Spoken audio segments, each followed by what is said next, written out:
So the other day I made a video about there being no such thing as a good Christian, and my comment section went a little crazy.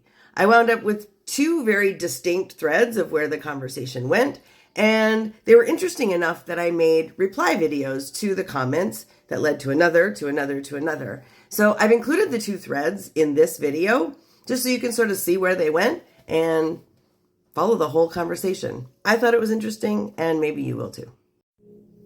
I'm going to just say the thing that needs to be said, okay? There is no such thing as a good Christian. Nope, nary nada. And before you come into my comment section with your ignorance, I want you to just sit with this for a minute, okay? Because if you are still calling yourself a Christian in 2025, you are aligning yourself with fascism in a flag-wrapped Bible, complete with forced birth, book bans, and burning crosses. And do not tell me that's not what Christianity really is, because I grew up with this. And here's the truth. Jesus has been kidnapped by the right. They turned him into a gun-toting, gay-hating, billionaire-worshipping idol. And you're still trying to hold on to the label that they own now. You don't get to separate yourself from the institution while still claiming the title. Christianity is Christian nationalism now. It is white supremacy. It is patriarchy. It is harm. If you vote to starve children or deny medical care and criminalize queerness while calling it Christian values, you are not good. You are not moral. You're not following Jesus. You're upholding a violent power structure that has colonized minds, bodies, and even entire countries. You're not the exception. You're the cover. There's no such thing as a good Christian, because good people walk away from systems that are built to destroy. So unfollow me if you need to, but don't pretend that you're not complicit. So here we go with thread number 1. Yes, and the kidnapping wasn't recent either. No, the right didn't just hijack Jesus overnight. No, Christianity has always been used to control, colonize, and silence. From empires to plantations to purity culture. What we're seeing now is just the latest mutation of that. It's Jesus being rebranded as this Republican mascot. And the fact that people still cling to this label of Christian while this is happening, that's just how the hostage situation stays in place. The problem isn't just that Jesus was kidnapped. It's that the whole religion was built to be used like this. Yes, and the brilliance of it was it made people police themselves. No chains, no armies, just guilt, shame, and obedience. And the real kicker is that they convinced people that suffering was holy, that poverty was sacred, and that silence, silence was strength. Religion didn't just control the mind. It colonized the soul. That's not faith. That's programming. Exactly. Religion didn't just make people obey. It made them enforce obedience. That's the genius of it. You don't need guards when believers will guard each other. And you don't need punishment when shame does the job for you. And that's how entire communities become surveillance states in pews. Not because God said so, but because control is contagious. Exactly. Religion was the original empire tool. It didn't spread because it was true. It spread because it was useful to kings, to colonizers, to men in power. Strip it down, and all you're left with is a system designed to keep people small, scared, and silent. And now it's rebranded as family values and used to justify hate. Religion didn't free anyone. It just changed the shape of the cage. Because control, disguised as salvation, is still control. Ooh-wee! That question right there, why are my blessings always after I die? That is the one question religion never wants you to ask. Because the entire system is built on keeping you small, silent, and waiting. Waiting for heaven, waiting for justice, waiting for love, peace, power, until you're too tired or too dead to claim any of it. Meanwhile, the people at the top, the pastors, the mega churches, the politicians, they're already living in the blessing. They've just convinced you that your suffering was holy. You didn't fail God. The system failed you on purpose. If your blessings only come after you die, maybe they were never meant for you in the first place. And here we go with thread number 2. I am not going to come in on the back end because I think the final clip just wraps up the conversation nicely, but go ahead and join the conversation down below. The short answer is yes, because Christianity isn't about the race of the congregation. It's about the institution and the ideology. You can be Black and still uphold white Christian nationalism.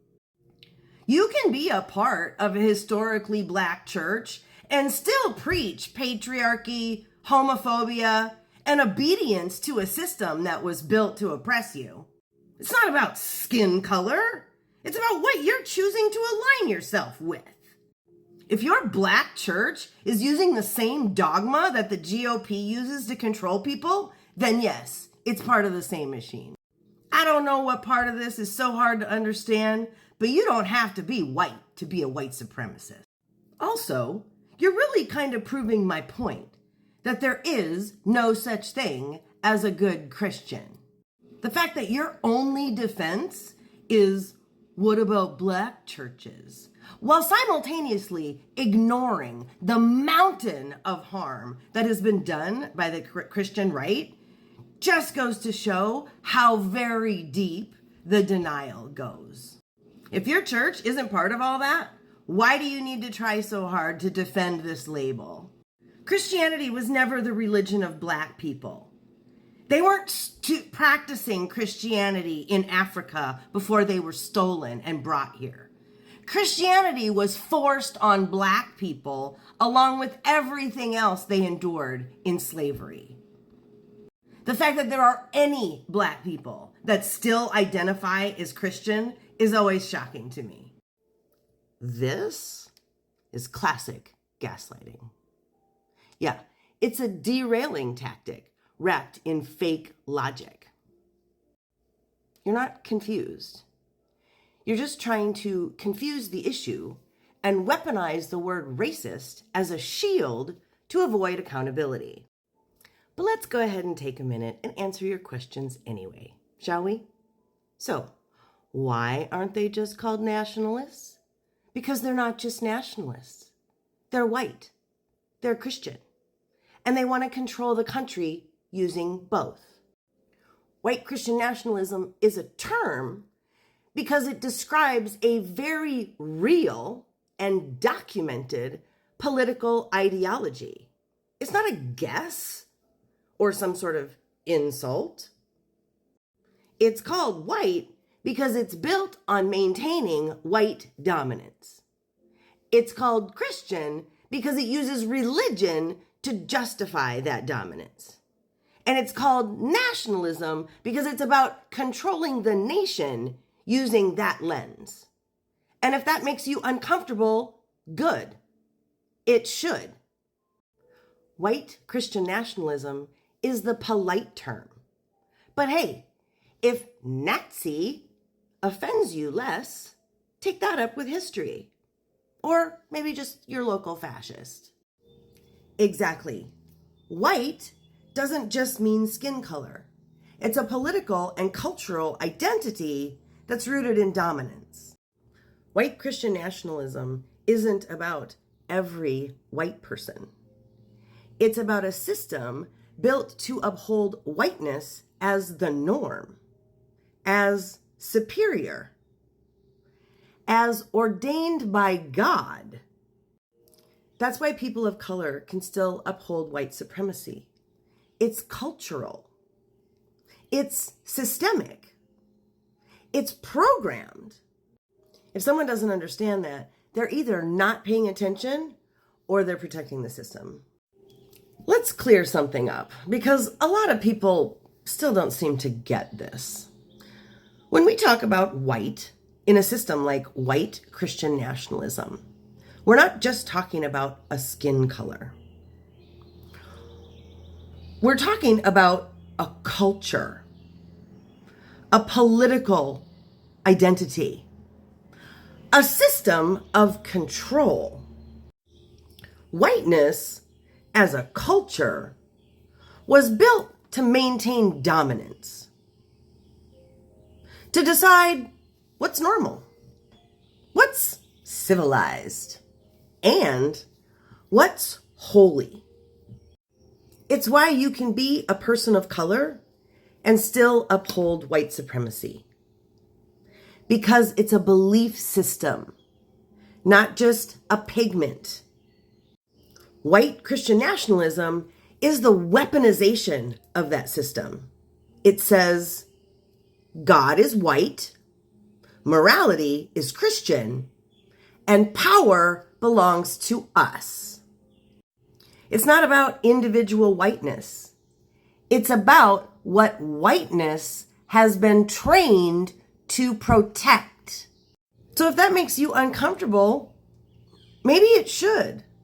But don't confuse your discomfort for racism. What you're feeling is the truth, finally being named out loud. Whiteness is more than a skin tone. It's a system. And it's time we stop pretending otherwise. This is a great question. And you can change the system by first recognizing that it is a system. It's designed, built, and maintained. And that means it can be redesigned, but not through votes alone, and not through silence. You change it when you stop playing by the rules that were built to keep you obedient.